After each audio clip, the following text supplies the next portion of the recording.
So our today's chapter is determination of income and in employment. This chapter is totally based on the Keynesian theory which is given by Keynes. According to Keynes, if we want to find out the output, income and employment level of an economy, it depends on the effective demand. And effective demand means a situation where AD is equals to AS. मतलब ये chapter कीन्सियन theory पे based है जिसको हमने Keynes ने दिया था। Keynes ने कहा था अगर आउटपुट, एम्प्लॉयमेंट और इनकम का बेस्ट लेवल निकालना है इकोनॉमी में या फिर कोई भी नॉर्मल लेवल निकालना है तो किस पे डिपेंड करेगा? इफेक्टिव डिमांड पे डिपेंड करेगा। एंड इफेक्टिव डिमांड का मतलब होता है एक ऐसी सिचुएशन जहाँ पे एग्रीगेट डिमांड एग्रीगेट सप्लाई के इक्वल होता है। तो हमारा मेन स्टार्ट होता है कि एग्रीगेट डिमांड और एग्रीगेट सप्लाई क्या होता है। तो पहला है aggregate demand, AD. Aggregate demand का सिंपल मतलब होता है कि हम कितनी टोटल डिमांड कर रहे हैं गुड्स एंड सर्विसेज की, लेकिन इसको हम किसके फॉर्म में देख रहे होते हैं? एक्सपेंडिचर के फॉर्म में। जैसे पुराने वाले चैप्टर्स में जो हमने पिछले बार माइक्रो इकोनॉमिक्स में पढ़ा था वो नॉर्मल डिमांड पढ़ा था।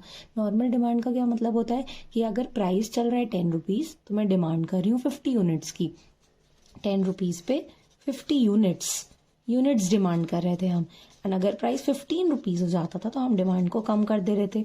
सपोज 40 यूनिट्स हो जा रहा था तो ये 50 और 40 यूनिट्स चल रहे थे। अब अगर इसी डिमांड को हम एक्सपेंस के तौर पे देख रहे हैं कि अगर मैं 10 रुपीज का प्राइस चल रहा है तो मैं कितना खर्च करने को रेडी हूं इन 50 यूनिट्स को खरीदने के लिए, और अगर 15 रुपीज प्राइस चल रहा है तो मैं इसी 40 यूनिट्स को खरीदने के लिए कितना खर्च करने को रेडी हूँ। खर्च करने को रेडी हूँ मतलब प्लान की बात हो रही है यहाँ पे। और यह हमेशा याद रखना, इस पूरे चैप्टर में एडी और एएस में हम हमेशा प्लान्ड की वर्ड की बात करेंगे, कभी भी एक्चुअल वर्ड की बात नहीं हो रही होती है। तो सिंपली बोला जाए तो aggregate demand means the total demand of goods and services that is measured in terms of expenditure. Total demand goods और सर्विसेज की जो हम एक्सपेंडिचर के तौर पे देख रहे होते हैं उसको बोला जाता है एग्रीगेट डिमांड। और ये हमेशा प्लान्ड होता है इसलिए इसको कहा जाता है planned expenditure of the economy की। एक इकोनॉमी में हम टोटल कितना खर्चा करने को रेडी हैं एक साल में, उसको कहा जाएगा एग्रीगेट डिमांड।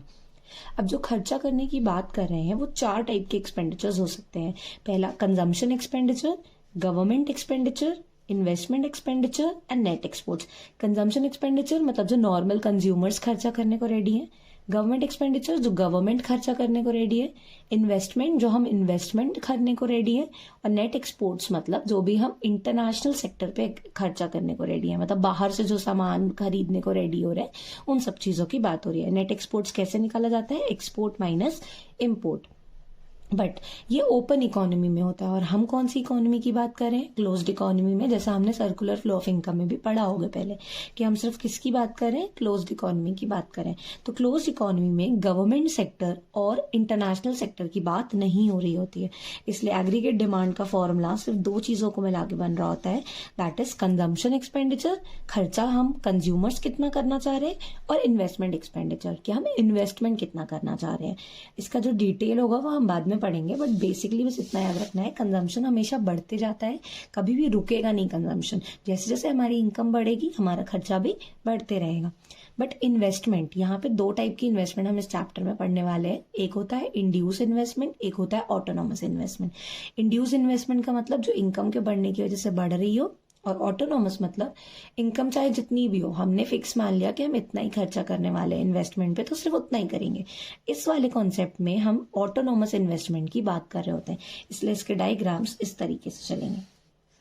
ये हमारा बेसिक ग्राफ बना दिया हमने एक्स वाई वाला। यहाँ पे हम ले लेते हैं इनकम और इस साइड जाता है हमारा एग्रीगेट डिमांड, कि हम एग्रीगेट डिमांड के दोनों कंपोनेंट्स को इस साइड दिखाने वाले हैं। सबसे पहले हमने बनाया इन्वेस्टमेंट। ये हमारा इन्वेस्टमेंट हो गया जो पैरेलल चलेगा एक्स एक्सिस के, मतलब इनकम चाहे कितनी भी बढ़ जाए हमने एक इन्वेस्टमेंट फिक्स मान लिया कि एक ही जैसा रहेगा, मतलब इनकम ये वाले लेवल पे हो, ये वाले लेवल पे हो या फिर सबसे आगे वाले लेवल पे हो, इन्वेस्टमेंट फिक्स ही रहेगा। इसलिए हमने इसको माना ऑटोनॉमस इन्वेस्टमेंट, मतलब एक ऐसी इन्वेस्टमेंट जो इनकम के चेंज होने की वजह से कभी भी नहीं बदलती है।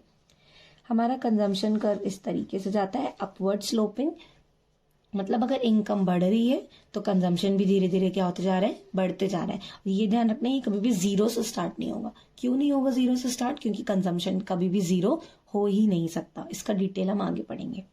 अब कंजम्पशन और इन्वेस्टमेंट को प्लस करके जो हमारा एक बेसिक कर्व बनता है उसको हम बोलते हैं एग्रीगेट डिमांड कर्व। ये इस तरीके से बनेगा, जो पैरेलल चल रहा होता है एग्रीगेट, जो कंजम्पशन कर्व के पैरेलल चलेगा हमारा।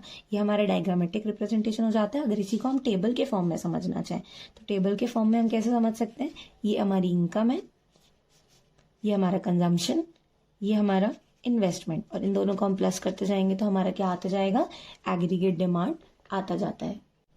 अब यहाँ पे हमने इनकम मान लिया 0 से स्टार्ट हो रहा है 0, देन हमने ले लिया 10, देन 20, देन 30, देन 40, देन 50, और बढ़ा भी सकते हैं इसको हम।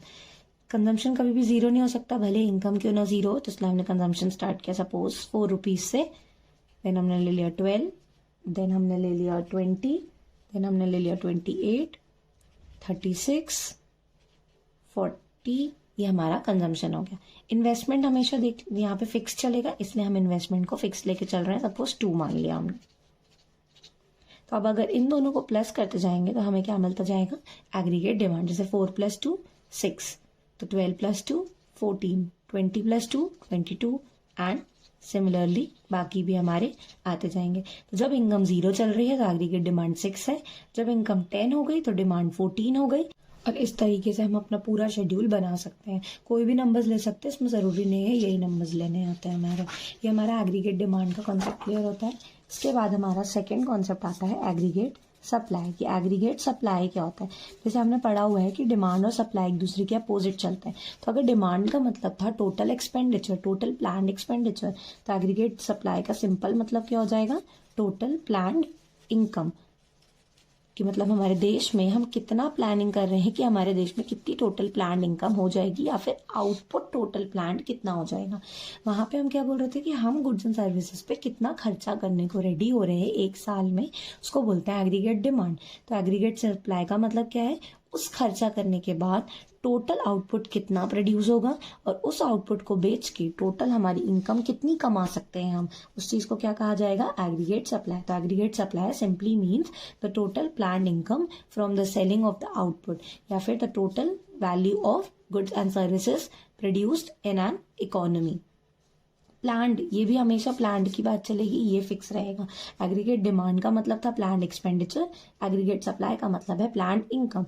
अब क्योंकि इनकम है तो इनकम को हम डिनोट करते हैं वाई से, या फिर नेशनल इनकम भी बोल सकते हैं। तो एग्रीगेट सप्लाई में तो किसके बराबर हो गया, इनकम के बराबर हो गया। और इनकम को या तो हम कंज्यूम कर सकते हैं या तो हम सेव कर सकते हैं। फॉर एग्जाम्पल हमारे पास 100 रुपए हैं, तो या तो इस 100 रुपए से हम 80 रुपीज खर्च कर रहे हैं तो 20 रुपीज क्या करेंगे, सेव करेंगे। ऐसे अगर 200 रुपीज हैं तो 120 अगर हम खर्च कर रहे हैं तो 80 रुपीज सेव करेंगे। मतलब इनकम को या तो कंज्यूम किया जाएगा या तो सेव किया जाएगा। अब एस अगर वाई के बराबर है और वाई अगर सी प्लस एस के बराबर है, तो मैथमेटिक्स के अकॉर्डिंग हम बोल सकते हैं कि एस सी प्लस एस के बराबर है, एस वाई के बराबर है, और यही वाई सी प्लस एस के बराबर है। तो ये दोनों भी आपस में क्या होंगे, इक्वल होंगे। तो हमें एस की इक्वेशन क्या पता चली कि S equals to C plus S. S मतलब सेविंग, सी मतलब कंजम्पशन। इसका जो डायग्राम बनता है वो इस तरीके से बनता है। यहाँ पे हमने वही अगेन बेसिक ग्राफ बनाया 0xy, यहाँ पे हमने इनकम ली है और यहाँ पे हम एएस लेके चल रहे हैं। तो एएस की लाइन होती है, ये हमारी 45 डिग्री की लाइन हो रही होती है। ये हमेशा 45 डिग्री का एंगल बना रही होती है। 45 डिग्री का एंगल बनाने का मतलब है कि यहाँ पे ये वाला हर पॉइंट पे ये जो दोनों पार्ट्स होंगे वो इक्वल चलेंगे। मतलब अगर यहाँ 100 है तो यहाँ पे भी कितना होगा 100, यहाँ 200 है तो यहाँ पे भी कितना होगा 200। ऐसा क्यों, क्योंकि इनकम मतलब वाई किसके बराबर है, एएस के। तो मतलब हर बारी दोनों आपस में क्या करेंगे, इक्वल होंगे। इसीलिए एएस को हम लाइन ऑफ इक्विटी भी कहते हैं। लाइन ऑफ इक्विटी इसीलिए कहते हैं क्योंकि यहाँ पे जो दोनों पार्ट्स डिराइव हो रहे होते हैं वो दोनों क्या चल रहे होते हैं, इक्वल चल रहे होते हैं। मतलब ये लाइन दोनों ग्राफ को हमें कैसे बांट रही होती है, इक्वल बांट रही होती है इस लाइन को। कभी कभी अब इसमें ये भी क्वेश्चन पूछा जा सकता है कि Y A S is a 45 degree line, या फिर ए एस अगर 45 डिग्री लाइन है तो इसका क्या इम्प्लीकेशन होता है। तो ए एस अगर 45 डिग्री लाइन है तो इसका बस यही इम्प्लीकेशन होता है कि जो वाई है वो किसके बराबर होता है, सी प्लस एस के बराबर है हर पॉइंट पे। चाहे इस पॉइंट पे चेक करो, चाहे इस पॉइंट पे चेक करो, चाहे इस पॉइंट पे चेक करो, हर बार दोनों साइड्स के चलेंगे आपस में बराबर चलेंगे। मतलब इनकम और ए एस मतलब सी प्लस एस दोनों क्या चलेंगे, हमेशा बराबर चलेंगे। इस लाइन में कोई भी पॉइंट ले लोगे तो हमेशा y किसके बराबर होगा, c प्लस s के बराबर होगा। मतलब अगर हम y निकालना है तो हमेशा कंजम्पशन और सेविंग को प्लस करना पड़ेगा। तो अब हमें दोनों इक्वेशंस मिल चुकी हैं। एडी की इक्वेशन आ गई हमारे पास c प्लस आई, एस की इक्वेशन आ गई हमारे पास c प्लस एस। अब इसमें हमें कॉमन क्या दिख रहा है, c। तो इसमें हमें तीन मेन चीजें समझ में आ रही है। एक होता है c मतलब कंजम्पशन जो दोनों में है, एक है इन्वेस्टमेंट और एक है सेविंग। इसीलिए हमारे तीन मेन कॉन्सेप्ट जो बनते हैं इस चैप्टर में, जो हमें पता होने चाहिए, वो अब तीन मेन कॉन्सेप्ट या तीन मेन फंक्शन हम पढ़ेंगे। पहला है कंजम्पशन फंक्शन, दूसरा है सेविंग फंक्शन एंड तीसरा आता है हमारा इन्वेस्टमेंट फंक्शन। इनकी डिटेलिंग मोस्ट इंपॉर्टेंट है जो हमें इस चैप्टर में पढ़नी है। इसी वजह से ये चैप्टर थोड़ा सा लेंदी हो जाता है हमारे लिए। कंजम्पशन फंक्शन, यहाँ पे फंक्शन वर्ड का मतलब होता है सिंपली रिलेशनशिप। और किस चीज के साथ हम रिलेशनशिप देख रहे हैं, हमेशा ये याद रखना है रिलेशनशिप किस चीज के साथ देखेंगे। कॉमन फैक्टर इज इनकम, कि हमेशा हम तीनों की रिलेशनशिप किसके साथ देख रहे हैं, इनकम के साथ देख रहे हैं, जिसका सिंबल होता है वाई। तो कंजम्पशन फंक्शन का मतलब क्या हुआ, the relationship between income and consumption is known as consumption function. Saving function का मतलब क्या हुआ, the relationship between income and saving. And investment function का मतलब क्या हुआ, the relationship between income and investment. वैसे तो ये पूछा नहीं जाता बट फिर भी पता होना चाहिए कि कंजम्पशन फंक्शन, सेविंग फंक्शन और इन्वेस्टमेंट फंक्शन का क्या मतलब होता है। तो इन तीनों का क्या मतलब होता है, consumption function relation between income and consumption, saving function relation between income and saving, and investment function मतलब relation between income and investment. अब हमारा फर्स्ट है कंजम्पशन फंक्शन। जैसे अभी हमने पढ़ा कंजम्पशन फंक्शन का मतलब क्या होता है, इनकम और कंजम्पशन के बीच में क्या रिलेशन चल रहा है। तो इनकम और कंजम्पशन के बीच में जो रिलेशनशिप की अगर हम स्टडी करेंगे तो वो क्या बन जाएगा, कंजम्पशन फंक्शन बन जाएगा। अब कंजम्पशन फंक्शन के अंदर सबसे पहले हम कुछ बेसिक पॉइंट जानेंगे कंजम्पशन के बारे में और इनकम के बारे में, वो कैसे रिलेटेड है। तो पहले हम इसका एक डायग्राम बना लेंगे। बेसिक डायग्राम हमारा बना, यहाँ पे हमने ले लिया इनकम और इस तरफ हम शो करेंगे कंजम्पशन को। जैसे मैंने अभी भी बताया था, इनकम चाहे जीरो क्यों ना हो, कंजम्पशन हमेशा कुछ ना कुछ होता ही है, इसलिए कभी भी जीरो से स्टार्ट नहीं होगा, जीरो से ऊपर से ही स्टार्ट होगा। और कंजम्पशन की लाइन हमारी ऐसे जाएगी। तो ये हमारा बन गया सी। इसको हम कोई भी नाम दे देते हैं, सपोज सी बार नाम दे दिया।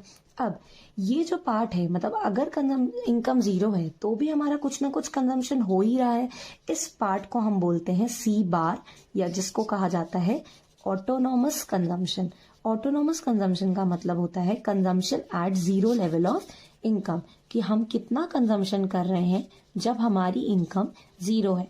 जैसे कि अगर मैंने बोला कोई स्टूडेंट है, स्टूडेंट्स है तो अभी पैसे तो कमा नहीं रहे होंगे खुद से, या अगर कमा भी रहे हैं तो काफी ऐसे स्टूडेंट्स होते हैं जो पैसे अभी उतने ज्यादा खुद से नहीं कमा रहे होते हैं। तो सपोज कोई पर्सन है जो इनकम बिल्कुल भी नहीं कमा रहा है, जैसे कोई नॉर्मल स्टूडेंट है जो इनकम नहीं कमाता है, उसकी इनकम कितनी हो गई, जीरो, लेकिन उसका खर्चा तो फिर भी हो रहा है ना। सपोज वो डेली 40 रुपीज खर्च करता है जब उसकी इनकम जीरो चल रही है, तो ये जो 40 रुपीज कहलाया जाएगा, ये क्या बन जाएगा हमारा ऑटोनॉमस कंजम्पशन, जिसको हम सी बार से रिप्रेजेंट करते हैं। तो सी अगर पूछा जाता है what is autonomous consumption, so autonomous consumption means the consumption at zero level of income which is represented by C bar. तो ये हमेशा सी बार यहाँ पे रिप्रेजेंट किया जाता है, इससे हमारा स्टार्ट होता है। ये पहला पॉइंट था हमारा कंजम्पशन फंक्शन का।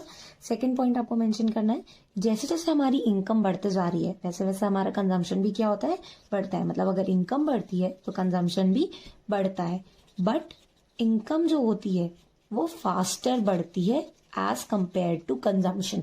मतलब इनकम ज्यादा तेजी से बढ़ेगी, कंजम्पशन उतनी ज्यादा तेजी से नहीं बढ़ेगा।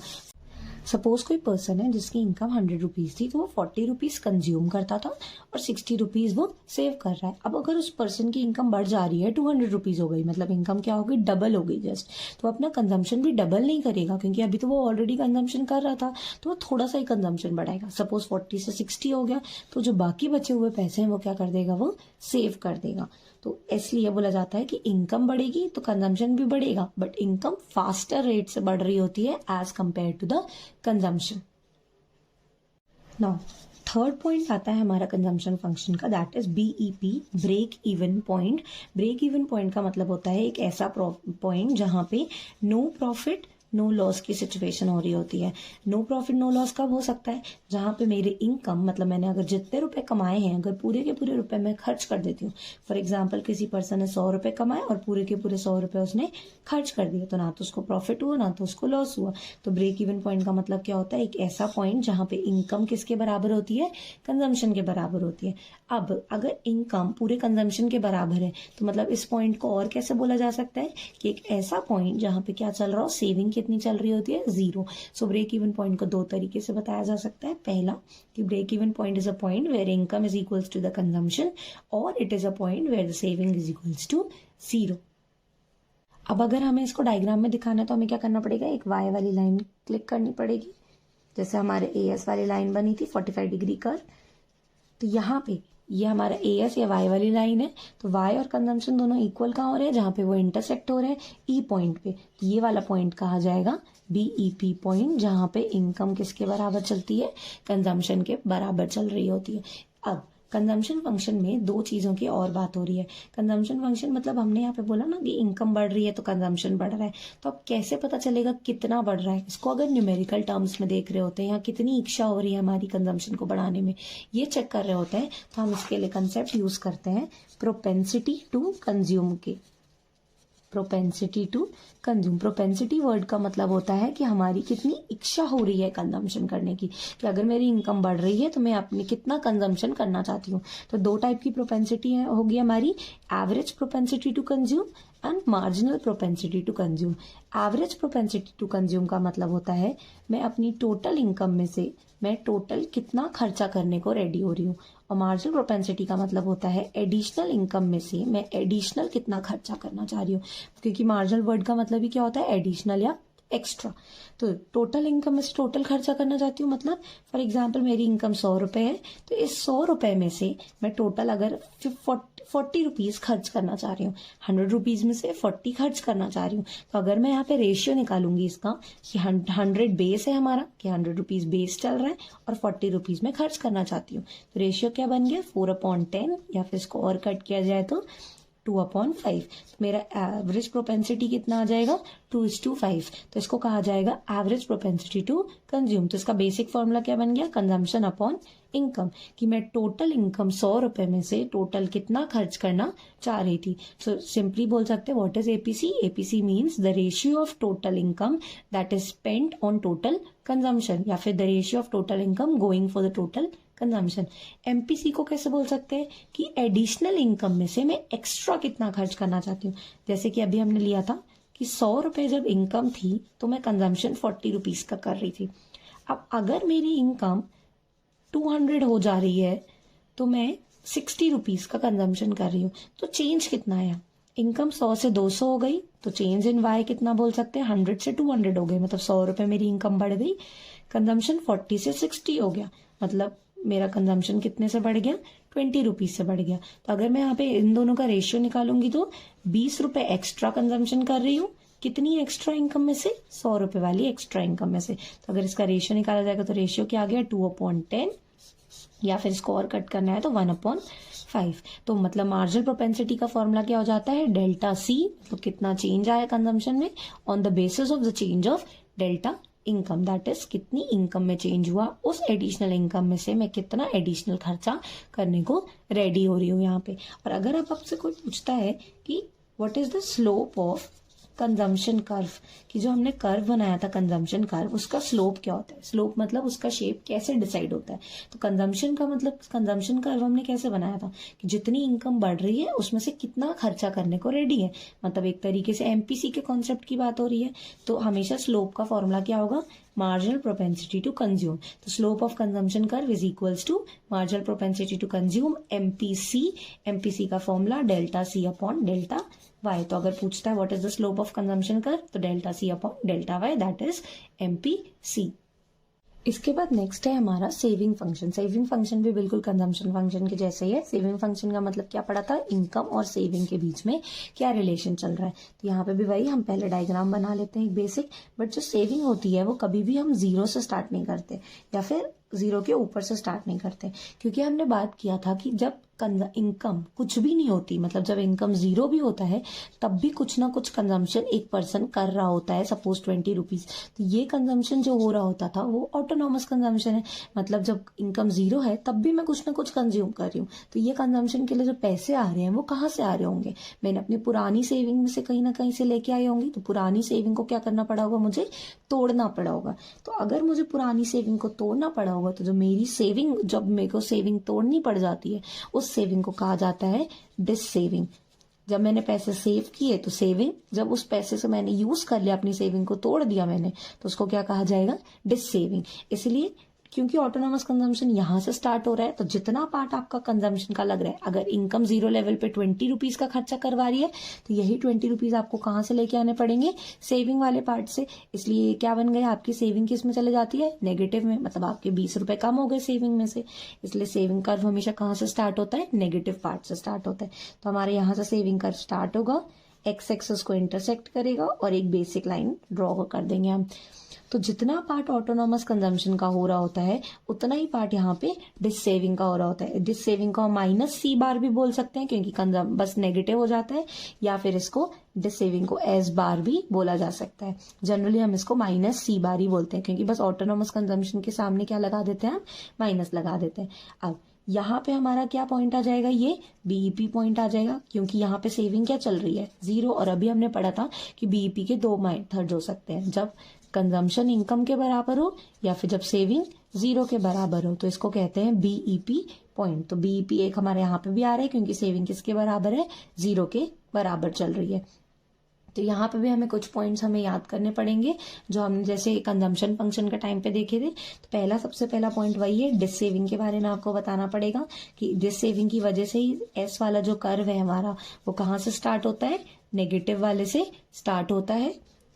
सेकेंड, अगेन हमारा पार्ट वही है कि जैसे जैसे हमारी इनकम बढ़ेगी तो हमारी सेविंग भी बढ़ेगी, बट इनकम हमेशा फास्टर रेट पे बढ़ेगा, जो हमारा पहले वाला भी हमने पॉइंट लिखा था। और थर्ड पॉइंट बताओगे बीईपी का, कि बीईपी कहाँ पे आ रहा है, जहां पे एस जीरो के बराबर है, सपोज ए पॉइंट पे, तो that is at point A. ये हमारा बेसिक कॉन्सेप्ट क्लियर होता है सेविंग फंक्शन में, बस हमें इतना ही बताने की जरूरत है। इसके बाद अगेन सेविंग फंक्शन के जैसे ही हमारा आ रहा है प्रोपेंसिटी टू सेव, कि अगर सेविंग हमें करनी है तो हम कितना सेविंग करना चाहते हैं। तो जो हमारी इच्छा होती है सेव करने की, उसको क्या बोलते हैं, प्रोपेंसिटी। इसमें भी दो टाइप की प्रोपेंसिटी है, average propensity to save and marginal propensity to save. Again पूरा कंजम्पशन के जैसा ही चलेगा।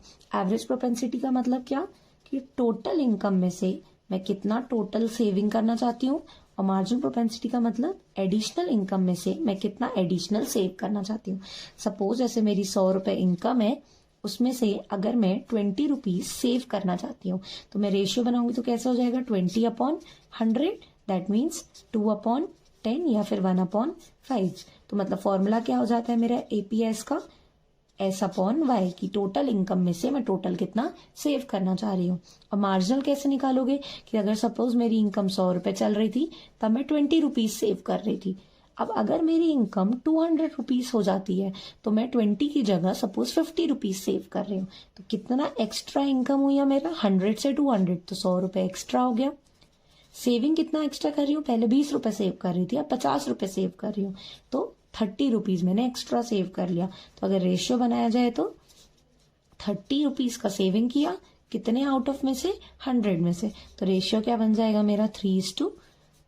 तो मेरा फॉर्मूला क्या हो जाता है, एमपीएस का फॉर्मूला है delta S upon delta Y, और एपीएस का फॉर्मूला क्या होता है हमारे लिए, S/Y।